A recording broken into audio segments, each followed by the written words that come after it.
Acho que dá sim pra ser comuna e qualquer outra coisa junto. A diferença é a consciência de classe. É isso aí, temos um tema para ser debatido. Dá pra ser místico e comunista? Dá pra ser místico de esquerda? E aí eu entrei com essa pergunta porque Rita Von Hunt postou esse vídeo aqui. É possível ser militante e mística? Achei sensacional esse tema. Vou copiar a pergunta que ela trouxe. Possibilidades de resposta. Carol, pode cortar tudo isso se achar que a introdução foi muito longa. Nunca cortaria, minha princesa, a gente ama ouvir sua voz. Eles não cortaram, mas eu cortei, porque a introdução não tinha nada a ver com o que tava de tudo o vídeo. A minha questão é: vocês acham que é possível aliar uma vivência, um conhecimento político crítico, baseado no materialismo, né? Tudo isso que a gente aprende no canal, nos nossos estudos, nas nossas leituras, com uma prática mística barra espiritual? Porque eu pergunto isso?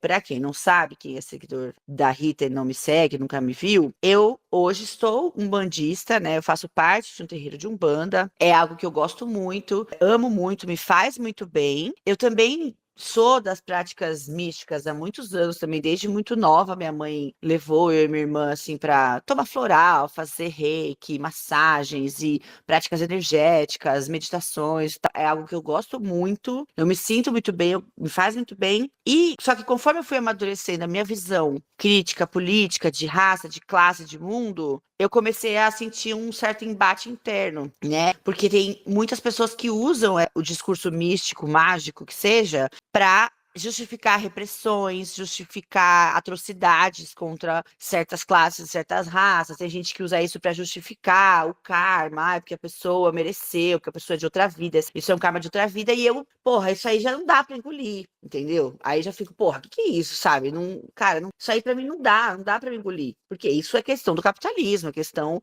do sistema de merda que a gente vive, do patriarcado. Então vem falar que porque você foi ruim na outra vida. Mas ao mesmo tempo, para mim, o mundo precisa ser explicado, assim. Eu tenho essa necessidade de explicar o mistério, achar, me aprofundar no oculto. Eu gosto muito disso, acho surrealmente legal. E aí eu fico nesse embate, eu pratico a minha religião, pratico dentro dos limites do que eu acho aceitável. O meu discurso nas minhas redes sociais também, eu procuro ser o máximo crítica, assim, né? No sentido de tentar achar um equilíbrio entre essas práticas, que eu acho que elas são boas e benéficas mesmo, mas de uma forma que elas não sejam alienantes. É o que eu tento fazer, achar um ponto de equilíbrio onde eu não esteja nem muito lá, nem muito cá. Então eu queria saber o que vocês acham dessa, se é possível conciliar, se elas são inconciliáveis, como é que vocês vivem isso e tal na vida de vocês. Eu esqueci de ligar o microfone. E aí, o que vocês acham? A Catarina já respondeu, ela disse que acha que dá sim pra ser comuna e qualquer outra coisa junto. A diferença é a consciência de classe. Acho que ficou mudo, ficou, mas já resolvi. Vocês acham? Fala aí, Ricardo Correia. Então, eu acho que é tudo possível, tá ligado? Acho que é completamente possível. Aí o Hermes perguntou, Chloe, ainda é jovem mística? Não sou mística mais. E tem muito a ver com o que aconteceu, na verdade. Porque eu tava super nessas ideias, né? Vamos mudar o mundo através da consciência espiritual e que não sei o quê. E aí, todas essas coisas que aconteceram comigo, né, em relação às desilusões que eu passei, mas jovem ainda sou, jovem ainda. Todas essas coisas que aconteceram comigo foram me desencantando. E principalmente todas essas denúncias aí dos meio ayahuasqueiros. Eu fui desencantando completamente a ponto de que hoje eu não sou mais nada, tá ligado? Eu não sou, não pratico nada, assim, não acendo incenso, não acendo mais uma vela, nada. Mas, entretanto, mais que possível, é necessário que o comunismo seja conciliável com práticas espirituais para que haja qualquer chance de revolução. É aí que a gente vai chegar, Mati. Eu acredito que, foi como ela falou, tem a ver com pensamento crítico e saber filtrar o que cabe e o que não cabe.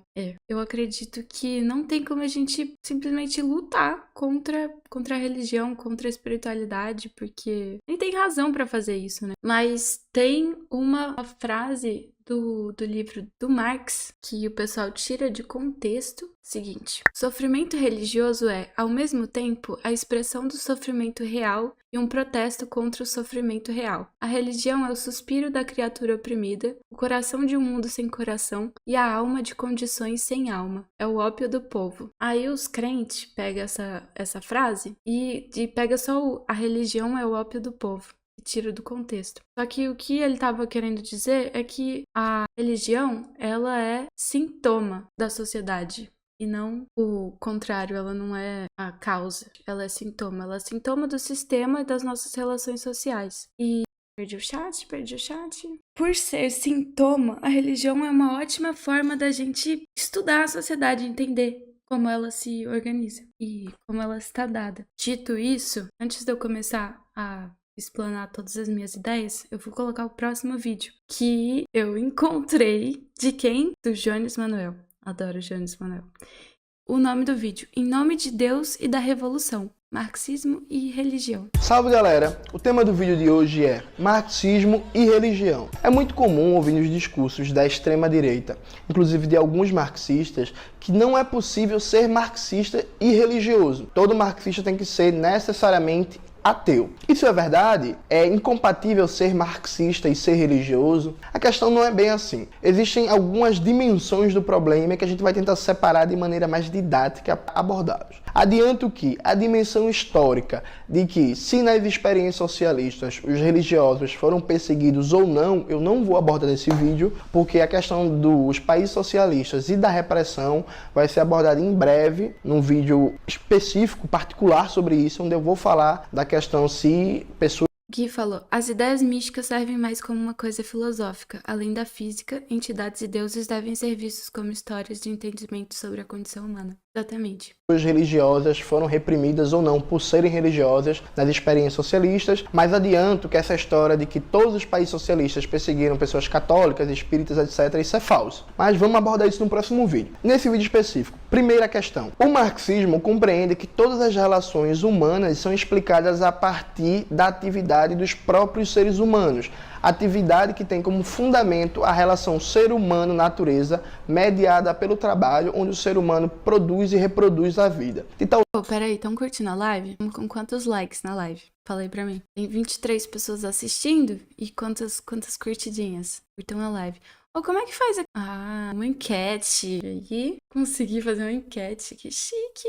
sorte que o marxismo não aceita nenhuma explicação metafísica da sociedade. Ou seja, você explica como a sociedade funciona, como se estruturam as relações sociais, pelas próprias relações sociais, históricas, econômicas e políticas. Não é Deus, não é o movimento dos astros, atenção galera da astrologia, não é nenhuma força da natureza, enfim, nenhum ente metafísico fora da materialidade das próprias relações humanas que explica a dinâmica da sociedade. Então, nesse ponto, sim, o marxismo ele é por essência antimetafísico. Isso significa que ele entra em choque com as visões religiosas que dizem que Deus criou o mundo dos homens, o mundo dos animais, e esse mundo funciona de acordo com os desígnios de Deus. Esse tipo de compreensão do funcionamento da sociedade, ela é metafísica, em que o fundamento da explicação está em Deus, que é um ser exterior ao funcionamento concreto das próprias relações humanas. Só que nem todo religioso acredita numa explicação metafísica para a dinâmica social. Eu conheço, inclusive... Aí, o que o André falou. As ideias místicas servem mais como uma coisa filosófica, além da física. Entidades e deuses devem ser vistos como histórias de entendimento sobre a condição humana. E o que o Jones está falando também é que é isso. Tem os religiosos. Porra, mas aí aqui a enquete fica em cima do bagulho? Não, tá errado isso aqui. Não dá pra ler o chat. Ô, desgrama. Vou ter que encerrar a enquete, porque eu estou com problema no chat. Então, e aí é isso, né? Tem os religiosos que simplesmente não colocam a religião junto com a explicação física pras coisas, né? Tipo, você tem a sua visão filosófica das coisas e essa visão não tem a ver com a política, não tem a ver com rumos materiais da economia e do mundo. Bom dia, Andrew. Um salve direto da Irlanda. Bem-vindo, bem-vindo. E várias pessoas que são religiosas acreditam nas mais diversos tipos de crenças divinas e acham que seus deuses não interferem no funcionamento da sociedade. A sociedade é explicada a partir da teoria social, da crítica histórica e a relação que tem com seu Deus não faz com que se negue a importância do conhecimento científico para entender as relações humanas. Na própria teologia cristã existe um debate de longa duração histórica a partir do conceito de livre-arbítrio livre-arbítrio que diz que não é Deus que organiza a forma como os seres humanos estão na Terra, porque já que o homem e a mulher têm livre-arbítrio, é de responsabilidade única e exclusivamente dos seres humanos a maneira como a sociedade funciona. De tal sorte que sim, o marxismo ele é antimetafísico, mas nem todo religioso tem necessariamente uma explicação metafísica para o funcionamento da sociedade. Essa é a primeira questão fundamental. A segunda, que é muito comum usar fora de contexto a frase de Marx e Engels: a religião é o ópio do povo, como se a religião fosse uma espécie de droga que entorpece a mente e que impede as pessoas de perceber a verdade. Na verdade, essa frase de Marx e Engels é tirada do seu contexto, ela está contida no livro Crítica à Filosofia do Direito de Hegel, em que Marx diz que a religião é uma espécie de entorpecimento das massas, mas ao mesmo tempo é o grito da criatura oprimida. É uma forma de luta e uma forma de acomodação ao mesmo tempo.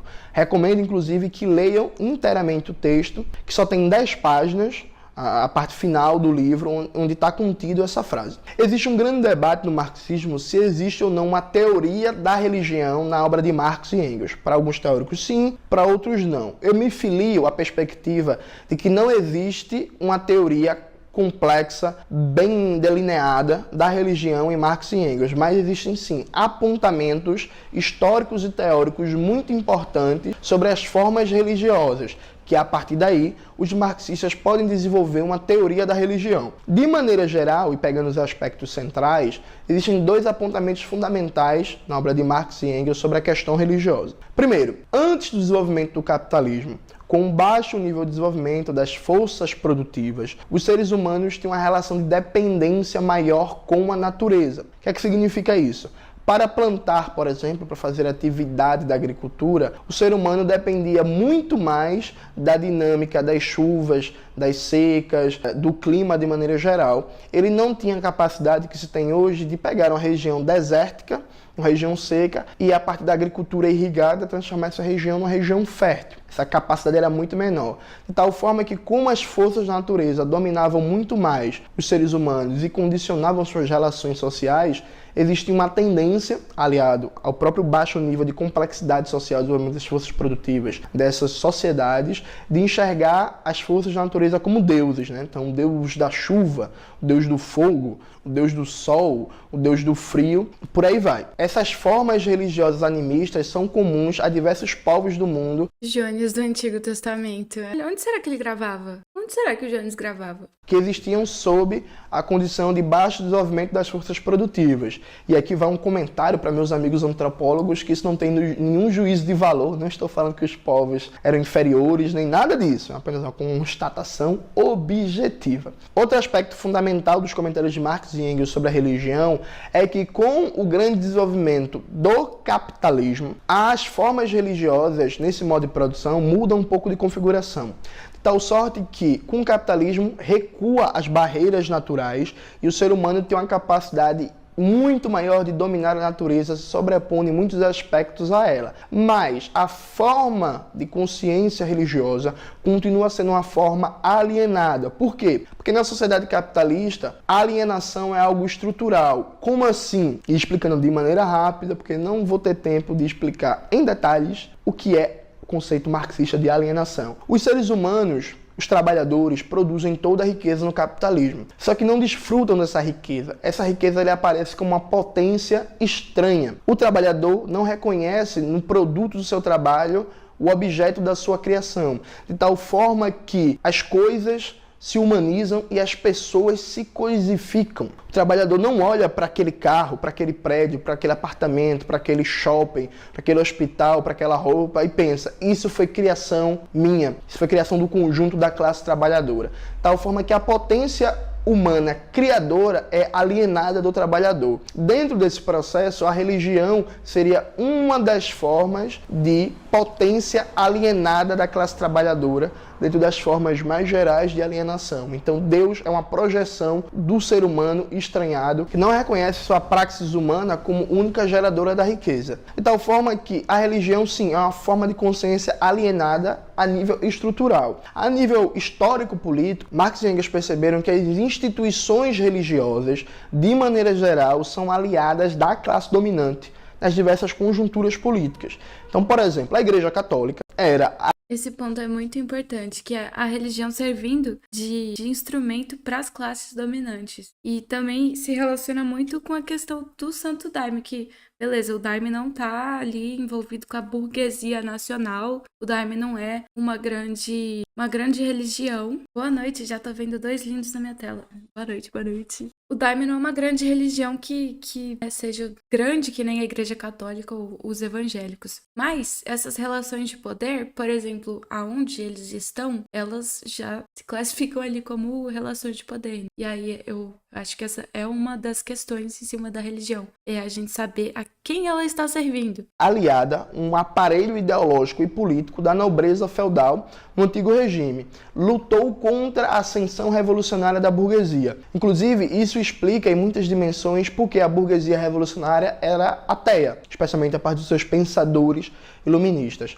Quando o capitalismo consegue se consolidar enquanto modo de produção vitorioso, a Igreja Católica se adapta à nova realidade e passa a ser um aparelho ideológico e político do capitalismo, legitimando a pobreza, a miséria e a exploração das massas e tentando aplacar o ímpeto da luta de classes, a partir de explicações de que no céu vai ser melhor, você está nessa situação porque Deus quer e por aí vai. Isso não significa, porém, que Marx e Engels tenham reduzido a religião a apenas uma forma ideológica alienada. Eles perceberam ainda em vida que em muitos momentos a religião pode sim cumprir uma função de mobilização revolucionária. Na Polônia dominada pelo czarismo russo, a identidade religiosa do povo polonês tem um papel fundamental na resistência nacional a essa forma de colonização. O mesmo pode ser dito da Irlanda, colonizada durante muitos séculos pela Inglaterra, em que a religião dos irlandeses cumpriu um papel fundamental na resistência revolucionária do povo irlandês. E Marx e Engels têm vários e vários comentários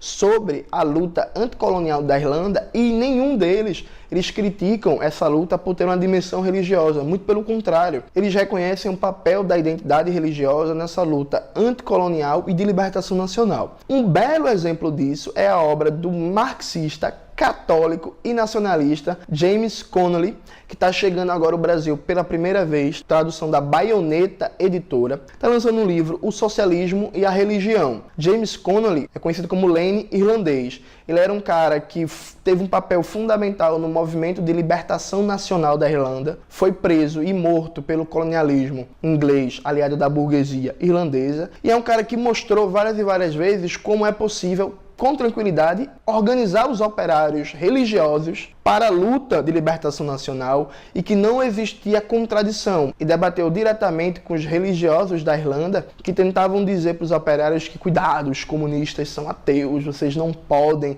se aproximar deles. O Connolly, ele era tão fantástico que ele chegou a debater teologia dentro de uma perspectiva marxista. Os textos dele, contidos no livro Socialismo e Religião, são excelentes para mostrar como, em condições concretas, os marxistas abordam a questão religiosa. Por falar nisso... Nossa, verdade, o Andrew falou que é da Irlanda, né? Olha aí o cara falando da Irlanda. Ele está falando conosco da Irlanda e a gente conseguiu escolher um vídeo que o Jonas está trazendo uma perspectiva histórica da Irlanda também. Da hora, da hora.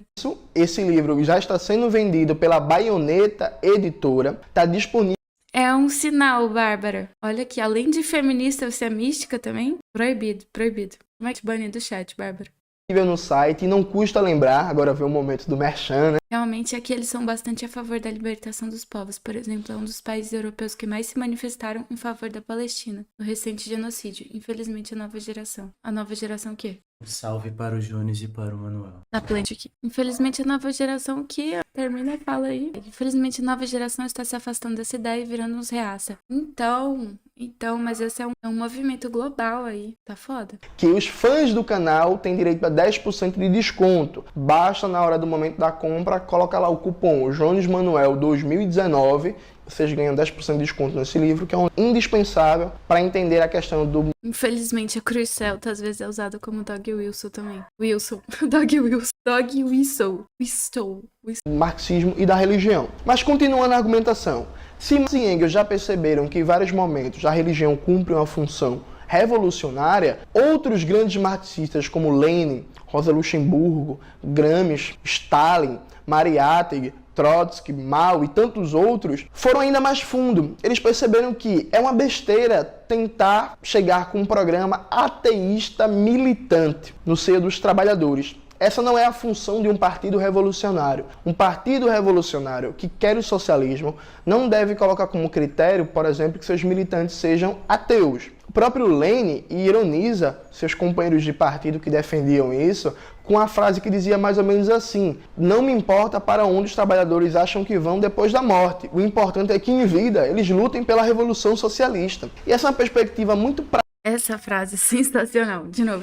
é mais ou menos assim: não me importa para onde os trabalhadores acham que vão depois da morte. O importante é que em vida eles lutem pela revolução socialista. E essa é uma perspectiva muito pragmática e bem objetiva. É evidentemente que os marxistas vão difundir uma cultura crítica, científica, que combata superstições, que não seja pautada por dogmas religiosos, mas isso não significa um programa ateísta militante. Isso por dois aspectos. Primeiro, é importante compreender que a religião ela tem uma plasticidade. Feminista e mística e bárbara também. Tive que comentar um sinal. Caralho, duas bárbaras, feminista e mística. O bagulho tá louco demais, hein? É um elemento sociológico intrínseco da religião. Ou seja, a religião ela serve para todo tipo de fins. Ela serve para defender conservadorismo, serve para defender valores progressistas, valores políticos revolucionários, conservadores. É possível da Bíblia se extrair tudo o que você quiser. O mesmo serve para o Corão. A mesma Bíblia que legitima a teologia da libertação, de Leonardo Boff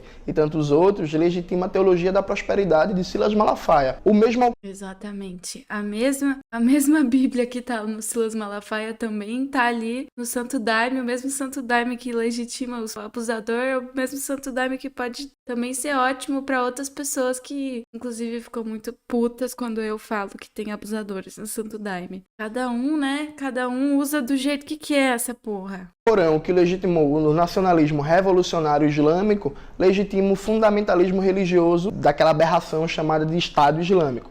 Então, essa plasticidade própria, os revolucionários têm que estar atentos. Nosso papel é combater o fundamentalismo religioso, é combater os líderes religiosos, as interpretações religiosas que servem diretamente ao interesse dos capitalistas, dos patrões. Então, denunciar uma figura como Silas Malafaia, como R.R. Soares, combater a teologia da prosperidade, combater as versões reacionárias da religião que dizem que gay vai morrer, que lésbica vai para o inferno, que pessoas do candomblé e da Umbanda são servidoras do demônio e por aí vai. Mas não combater a religião em si, isso por aspectos muito básicos que todos os grandes marxistas compreenderam. Primeiro, isso não é questão central. A questão central para organizar a revolução é a questão política dos trabalhadores entenderem os princípios fundamentais do marxismo e aderir a um programa revolucionário, socialista. Se você está com um programa revolucionário socialista, Independente do que você acredita, se você estiver lutando pela Revolução Brasileira, é nóis. a sua religião é o de menos. Segundo aspecto, a classe trabalhadora do Brasil e da América Latina é em sua maioria religiosa e ela vai continuar sendo. Se você acha que para fazermos uma revolução socialista a gente precisa que o ateísmo atinja a maioria da classe trabalhadora, você nunca vai ver essa revolução.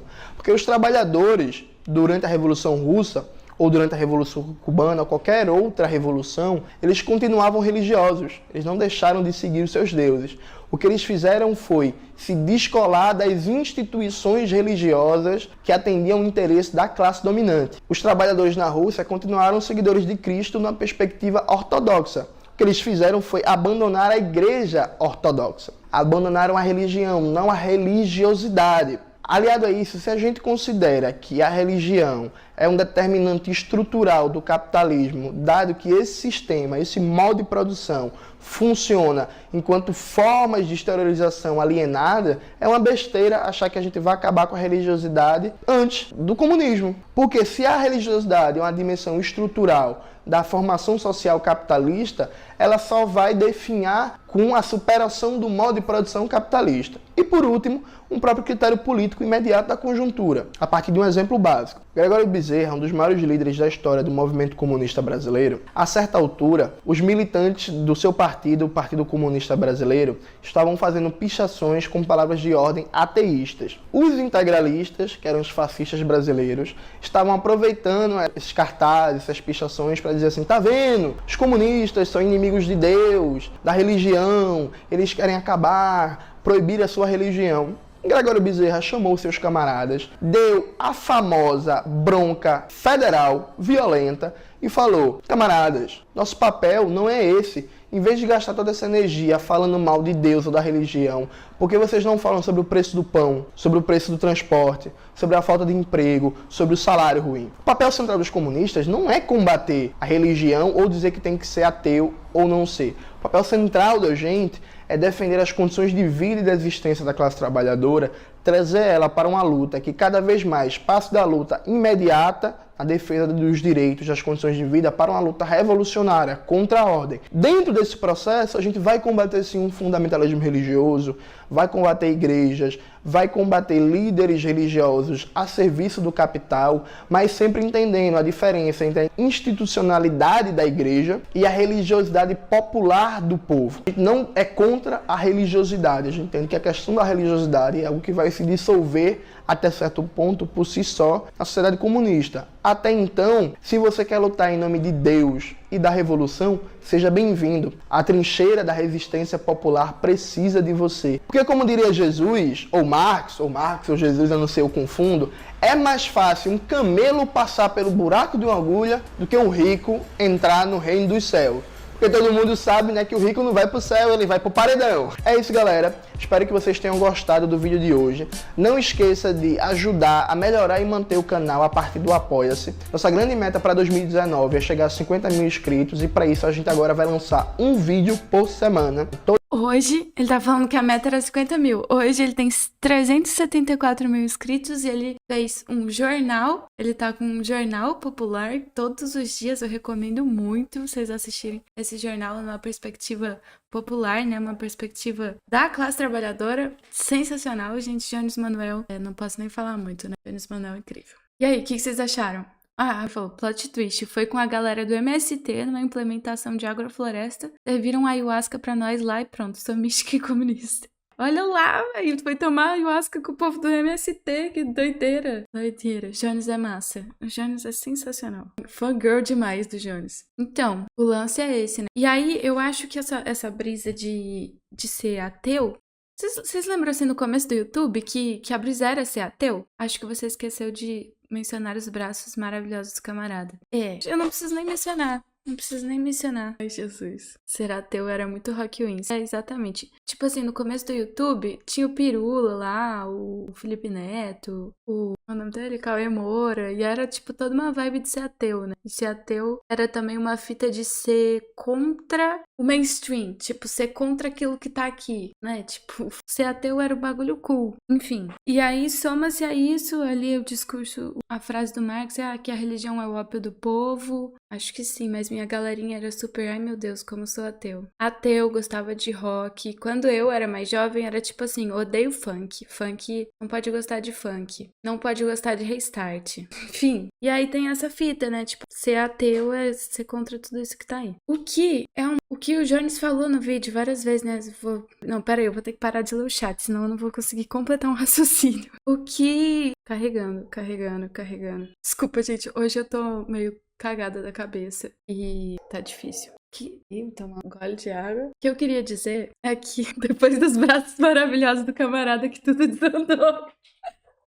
Foi mesmo, o maninho me fez olhar pros braços do Jones, eu fiquei nervosa. O que eu tava falando é que, enfim, eu também já fui ateia, eu também já não gostei do Restart e também já não gostei de funk. E essa que era a fita na época. Mas hoje a gente tem que entender que se a gente tem a perspectiva de uma revolução, se a gente tem a perspectiva de chegar em algum lugar, nesse sentido, a gente precisa abraçar as pessoas e não empurrar elas, tá ligadinho? E assim, tendo em vista que, não vou saber os dados aqui, mas que grande porcentagem da população é religiosa, se a gente pega e continua com esse discurso de que a religião é o ópio do povo no sentido pejorativo e não no sentido analítico, de que, de certa forma né? Vou falar da minha experiência pessoal. Quando eu tomava ayahuasca, era tipo assim, mano, eu tava na merda. E aí, tipo, era aquelas 4 horas na semana em que eu descansava nos braços de Deus. Tá entendendo? De um jeito resumido, era meio que isso. E as coisas pareciam que faziam sentido. Mas, para além disso, a religião, quer dizer, o lugar da ayahuasca, pra mim, era um lugar em que a gente sentava no chão e conversava depois que acabava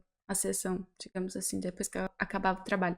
A gente sentava no chão e conversava e trocava ideias sobre as coisas, sobre a vida, e falava dos problemas, e falava... Só que o problema disso tudo é que não era de maneira material. Geralmente elas estavam mais ligadas a essas coisas mais apenas metafísicas, e a gente não tinha uma visão do que aquilo poderia se tornar, e uma visão materialista mesmo. Então, eu acredito que na religião exista um grande Igor, você pare com isso, você está me distraindo. Vai começar a carregar minha cabeça de novo. Abraçar pessoas, não árvores. Proezinha 2025. Quando que eu disse isso, parça? Quando que eu disse isso? Eu falei isso? Bárbara, sim. Uma vez minha psicóloga me perguntou porque eu ficava voltando pra tomar ayahuasca e eu percebi que, na real, o que mais me segurou nesse processo era justamente ficar desligada do mundo. Sim, véi, é um momento que você chega lá e você desliga o seu telefone e você consegue passar 4 horas sem olhar o seu telefone. Não sei vocês, mas eu tenho muita dificuldade de conseguir passar 4 horas sem olhar o meu telefone hoje. E aí era um momento que era só lá. Nós só tava lá, escutando música, olhando para as árvores, pensando, deixando a mente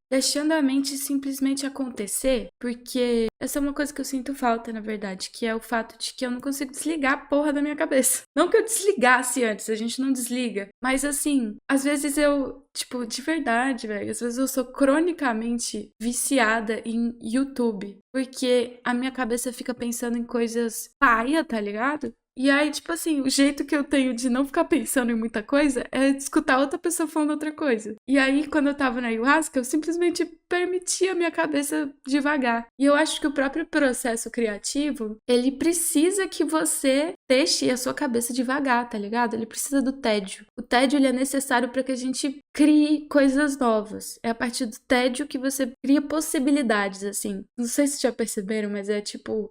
Quando você tem absolutamente nada pra fazer, assim, antes de ter um telefone, sei lá, numa fila, um prendedor de cabelo vira um puta brinquedo, assim, tá ligado? Tipo, tá puxando, ou você pega uma folha e você fica desenhando na folha, você tá na sala de aula lá, você tá com TED, você fica desenhando na folha. E é basicamente isso, tudo vira uma coisa para fazer. Então é importante que esse tédio exista, é importante que essa contemplação, esse momento de silêncio exista. E aí, as experiências de ayahuasca me ajudavam a ter esse momento. Mas, além disso, além dessa experiência individual minha, se fosse, por exemplo, ali dirigida por uma pessoa mais consciente mesmo, eu acredito que, como o Jones falou, assim, tem um puta potencial de ser revolucionário, como ele citou o exemplo da Irlanda, que é uma coisa, não que a ayahuasca seja revolucionária, mas o que eu tô dizendo é o grupo, é as pessoas juntas. Porque hoje a gente tem cada vez menos tempo junto com os outros. É tudo online, é tudo separado, tem até aula online. Então, tipo, antes a universidade era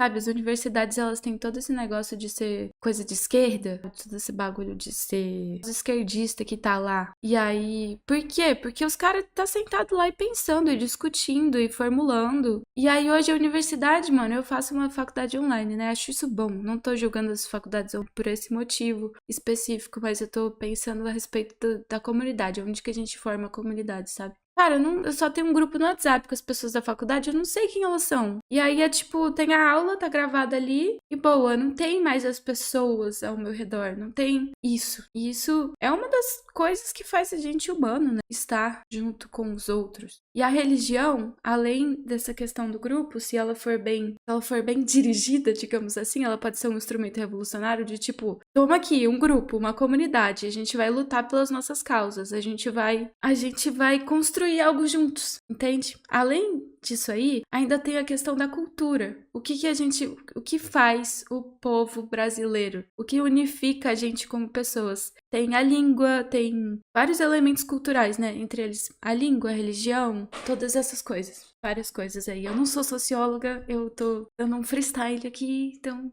Pá. Mas uma dessas coisas é a religião. E a gente retomar esse processo da nossa religião é um movimento, inclusive, contracolonial, entende? A gente agora, beleza, a gente é um país cristão, de maioria cristã. Mas existem as outras religiões. E fazer esse processo de retomada é importante para a identidade cultural do país. E ter essa identidade cultural do país é algo que faz a gente reconhecer como diferente dessa grande massa hegemônica globalizada estadunidense, por exemplo. E aí, pensando nisso tudo que eu falei, eu ainda quis trazer uma fita.